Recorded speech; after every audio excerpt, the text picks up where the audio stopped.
नवंबर 1993 सुबह के लगभग 7 बजे चाइना एयरलाइन 605 ताइपे से उड़कर हांगकांग काई टाक एयरपोर्ट पर लैंड करने के लिए आ रही थी। B-165 नंबर से रजिस्टर्ड बोइंग 747 400 का यह नया प्लेन 5 महीने पहले ही चाइना एयरलाइन को दिया गया था और दुर्घटना वाले दिन तक इस प्लेन ने महज 1969 घंटों की उड़ान भरी थी। इस विशालकाय और आधुनिक प्लेन में प्रैट एंड विटनी कंपनी के 4 PW4056 टर्बोफैन इंजन लगे हुए थे। प्लेन का नेतृत्व कर रहे 47 वर्षीय कप्तान, जिनका नाम कुछ कारणों से उजागर नहीं किया गया, चाइना एयरलाइंस ज्वाइन करने से पहले रिपब्लिक ऑफ चाइना एयरफोर्स में फाइटर पायलट रह चुके थे। कप्तान के पास कुल मिलाकर 12,459 घंटों का फ्लाइंग अनुभव था, जिसमें 3,559 घंटों का अनुभव इसी तरह के बोइंग 747 प्लेन को उड़ाने का था। कप्तान की तरह 37 वर्षीय फर्स्ट ऑफिसर भी पहले रिपब्लिक ऑफ चाइना एयरफोर्स में फाइटर पायलट थे और उनके पास भी 5,705 घंटों का फ्लाइंग एक्सपीरियंस था। अपनी फाइनल लैंडिंग अप्रोच में चेकरबोर्ड मार्कर को फॉलो करते हुए फ्लाइट 605 जब नीचे आ रही थी तो अचानक से मौसम खराब हो गया, जिसके कारण विजिबिलिटी घटकर 5 किलोमीटर ही रह गई थी। खराब मौसम में इस फ्लाइट से आगे चल रहे एक मैकडॉनल्ड डगलूस प्लेन ने कुछ ही मिनट पहले एयरपोर्ट पर सकुशल लैंड किया था, जिसे देखते हुए फ्लाइट 605 के पायलट को लग रहा था कि वो भी बिना किसी परेशानी के लैंड कर जाएंगे। लेकिन जैसे जैसे प्लेन नीचे आता जा रहा था, मौसम और भी तेजी से खराब होता जा रहा था।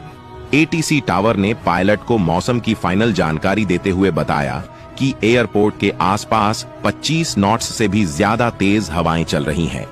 मौसम की जानकारी को ध्यान में रखते हुए पायलट अब लैंडिंग चेकलिस्ट के अनुसार सभी कंट्रोल सेटिंग्स और एयर स्पीड वगैरह को कॉन्फ़िगर करने लगते हैं। फ्लैप पोजीशन को 30 डिग्री पर सेट किया जाता है और लैंडिंग एयर स्पीड भी 140 नॉट सेट की जाती है। इसी के साथ साथ स्पीड ब्रेक को आर्म पोजीशन पर सेट किया जाता है ताकि रनवे पर लैंड करते ही ब्रेक ऑटोमेटिकली अप्लाई हो जाए। चेकरबोर्ड मार्कर को फॉलो करते हुए फ्लाइट 605 जब लगभग 1000 फीट पर पहुंचती है तो तेज हवाओं और बारिश के कारण फ्लाइट की एयर स्पीड को कंट्रोल करने में काफी परेशानी आने लगती है, जिसे देखते हुए कप्तान ऑटो पायलट मोड को डिसएंगेज करके प्लेन को मैन्युअली कंट्रोल करने का डिसीजन लेते हैं।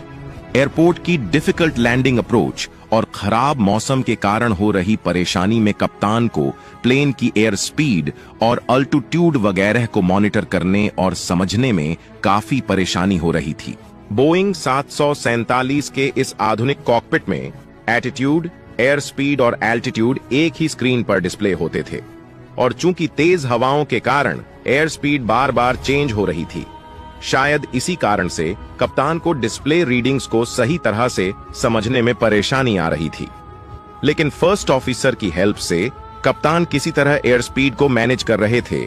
चेकरबोर्ड मार्कर के नजदीक पहुंचकर फ्लाइट जैसे ही रनवे के लिए शार्प राइट टर्न लेती है तो तभी कॉकपिट में विंडशील्ड अलर्ट वार्निंग अलार्म बजने लगता है। इसी के साथ साथ ग्राउंड प्रॉक्सिमिटी वार्निंग और ग्लाइड स्लोप डिसअलाइनमेंट वार्निंग अलार्म भी अचानक बजने लगते हैं।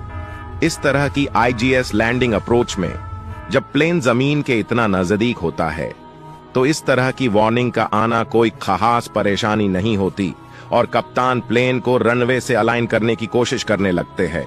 सामने से आ रही तेज हवाओं के कारण प्लेन को रनवे सेंटर लाइन से अलाइन करना काफी मुश्किल हो रहा था। तेजी से हिलता हुआ प्लेन रनवे 13 के लैंडिंग पॉइंट थ्रेशोल्ड से लगभग 480 मीटर आगे जाकर रनवे को टच करता है।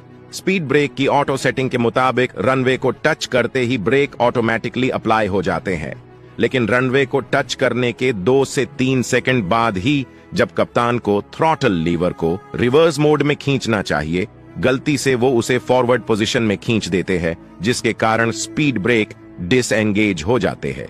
हालांकि कप्तान को जल्द ही थ्रॉटल लीवर को गलत खींचने का एहसास हो जाता है और वो तुरंत ही उसे रिवर्स मोड में खींचते हैं, लेकिन इस जल्दबाजी में उन्हें ये ध्यान नहीं रहता कि स्पीड ब्रेक डिसएंगेज हो चुके हैं। स्पीड ब्रेक, ऑटो ब्रेक और रिवर्स थ्रॉटल के कारण ही आमतौर पर पायलट प्लेन को आसानी से रनवे पर रोक पाते हैं। अब चूंकि गलत थ्रॉटल के कारण प्लेन के ऑटो ब्रेक हट चुके थे, तेजी से रनवे पर दौड़ता हुआ प्लेन सेंटर लाइन से हटकर थोड़ा राइट डायरेक्शन में मुड़ने लगता है। कप्तान तेजी से प्लेन को सेंटर लाइन में लाने की कोशिश करता है। तभी अचानक से को पायलट की नजर ऑटो ब्रेक पर जाती है और वो तुरंत ही कप्तान को मैनुअल ब्रेक लगाने के लिए कहते हैं। बिना कोई वक्त गवाए दोनों पायलट फुट ब्रेक पेडल को दबाते हैं, लेकिन तब तक बहुत देर हो चुकी थी और कप्तान को एहसास हो गया था कि अब प्लेन को रनवे खत्म होने से पहले रोक पाना नामुमकिन है, जिसे देखते हुए वो जानबूझकर प्लेन को लेफ्ट साइड में मोड़ देते हैं ताकि प्लेन को समुद्र में गिरने से बचाया जा सके। रनवे की बाउंड्री को तोड़ता हुई फ्लाइट 605 समुद्र में जा गिरती है। खराब मौसम के कारण एयरपोर्ट की इमरजेंसी सर्विसेज, जिन्हें पहले से ही स्टैंड बाय मोड पर रखा गया था, वो तुरंत ही फायर ब्रिगेड और एम्बुलेंस को क्रैश साइट पर भेज देती है। फ्लाइट क्रू तुरंत ही एवैक्यूएशन प्रोसेस को शुरू कर देते हैं। इस दुर्घटना में 10 लोगों को सामान्य चोटें आती है। हालांकि हादसा इतना बड़ा था कि इस नए प्लेन को टोटल लॉस डिक्लेयर कर दिया गया था। तब भी इसे चमत्कार ही कहेंगे कि ऐसी दुर्घटना में भी किसी भी पैसेंजर या क्रू मेंबर की जान नहीं गई। प्लेन को पानी से बाहर निकालकर एयरपोर्ट के एक किनारे पर खड़ा कर दिया गया। प्लेन इतनी बुरी तरह से डैमेज हो चुका था कि उसे रिपेयर करने के बारे में सोचा भी नहीं जा सकता था। जांच के अनुसार जब प्लेन की एयर स्पीड कंट्रोल नहीं हो पा रही थी और कॉकपिट में इतने सारे वार्निंग अलार्म्स बज रहे थे, तो कप्तान को फाइनल मोमेंट में लैंडिंग को कैंसिल करके गो अराउंड करना चाहिए था। कप्तान को इसलिए भी हादसे का दोषी माना गया क्योंकि वो फर्स्ट ऑफिसर को भी अपनी लैंडिंग अप्रोच के बारे में सही तरीके से नहीं समझा पाए। फ्लाइट 605 की लैंडिंग से कुछ मिनट पहले एक ब्रिटिश एयरवेज की फ्लाइट ने भी खराब मौसम को देखते हुए अपनी लैंडिंग कैंसिल कर दी थी।